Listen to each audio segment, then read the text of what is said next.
All right, so these are properties that we're going to look at. These are the properties that actually have has tax sale certificates issued against them. And so this is the website here. These are properties that the person hasn't paid their taxes and someone bought the tax sale certificate. And they have only a certain amount of time to be able to redeem that. Otherwise, the person that purchased it, the property and the asset gets forfeited over to them. So this is the website that we use here in Bergen County, bergencountyclerk.org. We're going to start here, go to land record search. It's going to open up a new window. Simply go here, log in as guest. And it says here, there's a disclaimer, you want to hit accept. Now it's going to bring you to this screen here. What you want to first do is go to this portion here and uncheck all documents. Okay. And the next thing that we want to do here is we want to go to the arrow here where it says mortgages. Click that down and go only to where it says tax sale certificate and click that. Now, when we click that, what we're going to do is we're going to put in the date range in this area here for what we're looking for. So, for example, going to put in, I'm going to go back by a year or so. Because over here, the tax sale certificates actually, and you have to make sure that you choose a date so that it's in there. And I'm going to choose this date. Okay.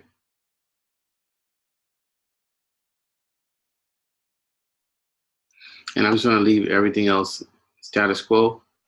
And then what we'll do is click search. And that's because I want everything that in that date range to come up. So as you can see here, this is the list that comes and is generated. And what we do is we'll actually, it's showing you the dates here when they were recorded. What I would recommend that we do here is, because this is displaying a certain way, we want to change the display to 100 per page. So right now it's displaying 15 of 590 items. And what we'll do is, let's see if we can go back and change the range.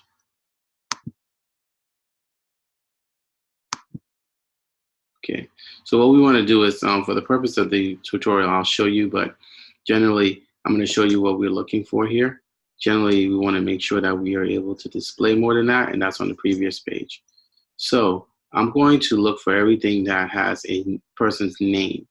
I don't want corporations. So like this column here is the person who actually is losing the property, and this person here is the person who bought it. These are the investors that are buying the tax sale certificate. These are the people that we want to contact. So for example, this one here, Antonicio Clementa, right? When I click on it, you can see that the town is Hasbrook Heights. It gives you the date that was recorded. You click on this. Sometimes this gives you the address, but of the person, meaning that Antonicio, but then sometimes it doesn't. So you can see that's the primary name here. It doesn't give you the address. So what you would have to do then is, the address sometimes will be here, but you have the block and lot, and you have the town. So sometimes what you'll have to do is go to a separate screen and put in the person's name in Google and the town.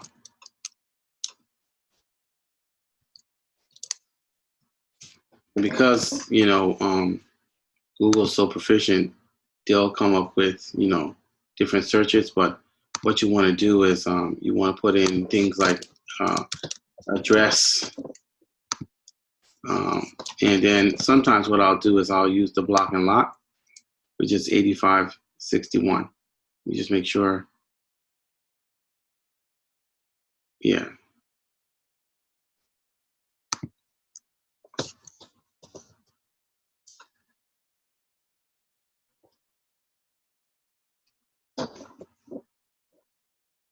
Okay.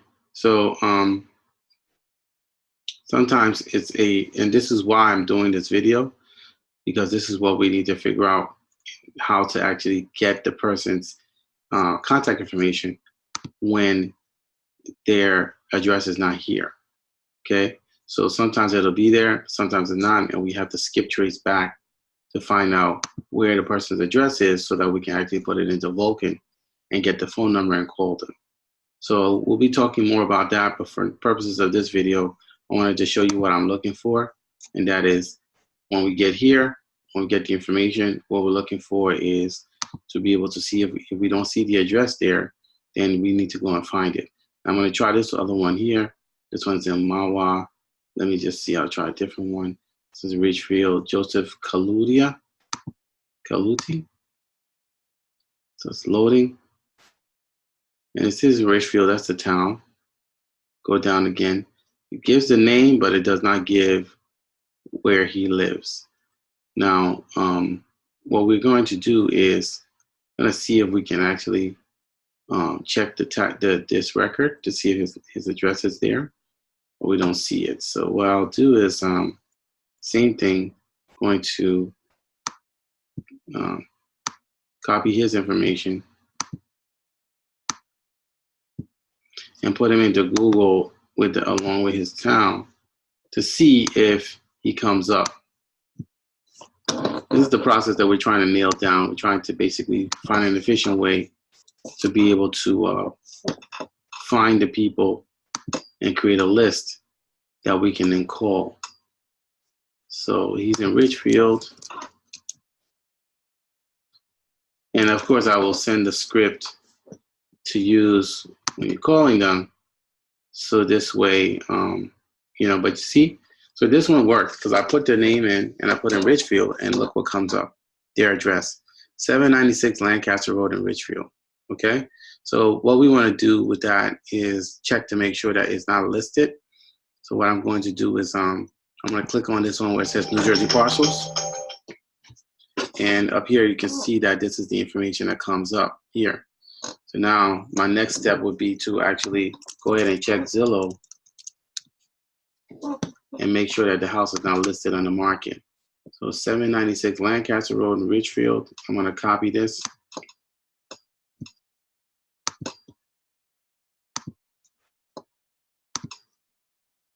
What I want to do is I want to plug it in here and see if it's actually listed, because for what we want to basically contact them and make an offer. And see here, it says off market. So the property is worth over $500,000 and it's off market. So this is a target candidate here. This Mr. Carl, how do you say his name? Kaluti. So now what I would do is then, after getting his information, I would then go into Vulcan 7, and input his information, and then generate his phone number to call him. And that's it. So for now, we will stop there. We will show you guys how to input the address and information into Vulcan so that we can get his phone number and then give him a call with the script. All right. Thank you so much for watching.